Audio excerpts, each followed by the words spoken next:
And that's where I want to welcome in my good friend, Angel Mom Sabine Durden. Sabine, thanks for being here.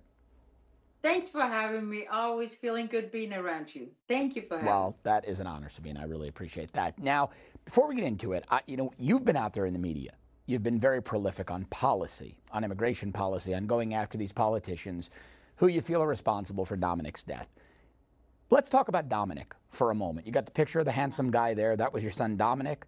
Man of my own heart. He was pursuing a career in law enforcement. He wanted to be a pilot for a law enforcement agency, was already on the way, was working as a 911 operator, getting his feet wet inside the law enforcement community.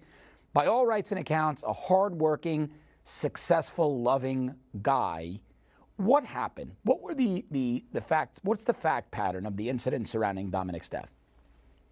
The saddest part is it was 100% preventable. Dominic was on his way to work for the Riverside Sheriff's Dispatch 911 Center on July 12, 2012 in California, Moreno Valley, Riverside County.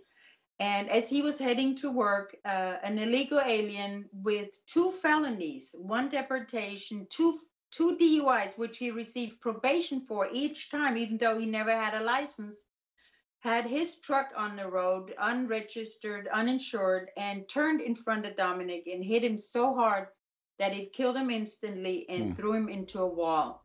And to make matters worse, that the witnesses to the crash stopped and ran after him because he was trying to flee. However, the DA and the judge knew him from the other cases and made a deal with him. So not only did he get to bail out for $10,000 while the hearing was going on, he only received a misdemeanor without gross negligence for killing an American with all the history, and he received 9 months and 5-year probation, which he served 35 days for. He only served 35 days for killing your son. 35 days. And if my fiance and I wouldn't have woke up by then and coming out of our shock, we started to get loud and demanded to know what's going to happen to him. So they put him in an immigration detention center in the desert. And the ICE agent called me and anonymously told me, you better get there and make sure they see you because they will open the back door and let him out. It's overcrowded. So for 1.5 years, Anthony and I, we went there every week, sat there, make sure they see us. And he was finally deported 1.5 years after he killed my son. And good sources, because his friends were all sheriffs, SWAT, dispatch, fire department. Dominic's friends. These were his coworkers, right? Yeah.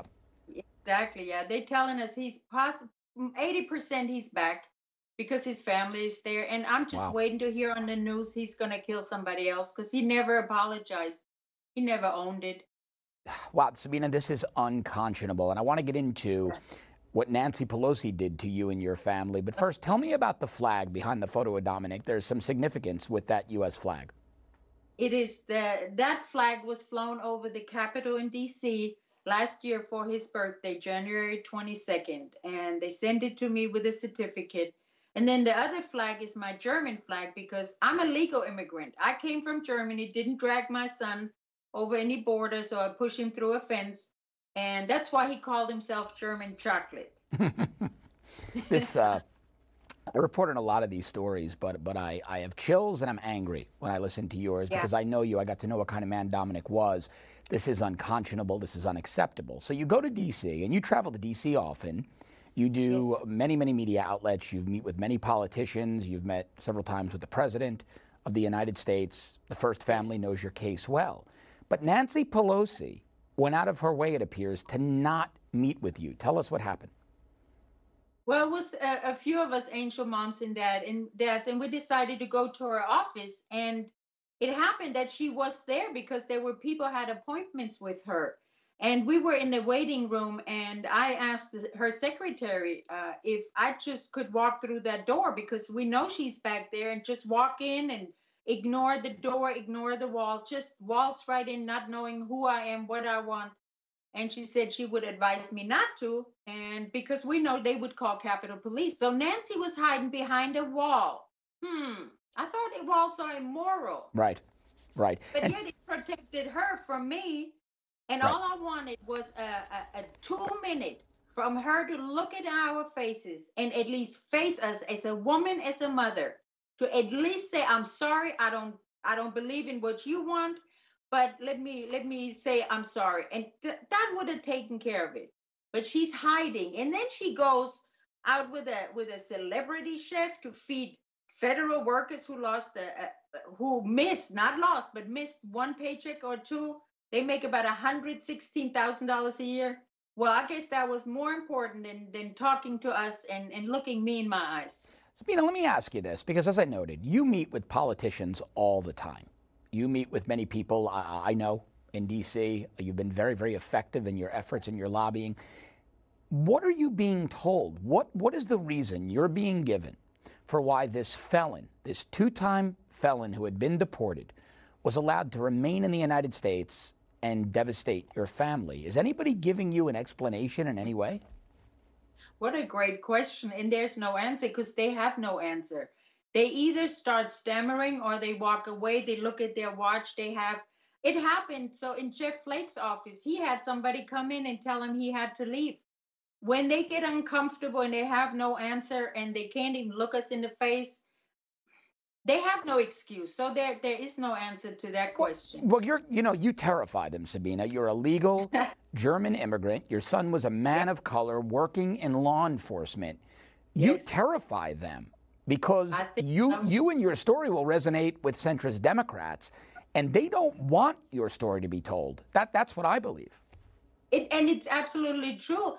We're going on 7 years in July. I've been on CNN twice in 7 years. And I was surprised to even get that time. And I think I was the only Angel Mom ever made it to MSNBC, where they try to set me up against an illegal who was telling me that Donald Trump is scaring her 4-year-old. Well, I have my son's ashes with me. I have him in here always with me, and I carry his ashes in a little locket. So they clearly try to stay away from me. They don't want their listeners to know the truth because this could be their loved one at any given moment. Who's been the most helpful to you? We have about a minute left, Sabina. Which politicians have been the most helpful to you, the most receptive to you? Louis Gohmert and Steve King and our president, because without him, I wouldn't have a voice. I met him July 10th, 2015, for the first time in a private meeting in Los Angeles while he was a candidate. He gave my son a voice, and he actually saved my life because I was close to committing suicide. I just couldn't handle it anymore. Well, So he gave me my life, he gave my son a voice, and I'm going to carry it on till I join my son. Well, I'll tell you, Sabina, I hope you understand that you're literally doing God's work. Your advocacy is giving other angel families that don't have the platform, the access you have to D.C. You're giving them all a voice. You're doing outstanding work. Proud to be your friend, Sabine Durden. That handsome guy there is her son, Dominic Durden. He was pursuing a career in law enforcement, killed by a multiply convicted illegal alien in 2012. Democrats won't even meet with her. They won't even say they're sorry. Sabina, always great to see you. Thanks for being here. Thank you so much.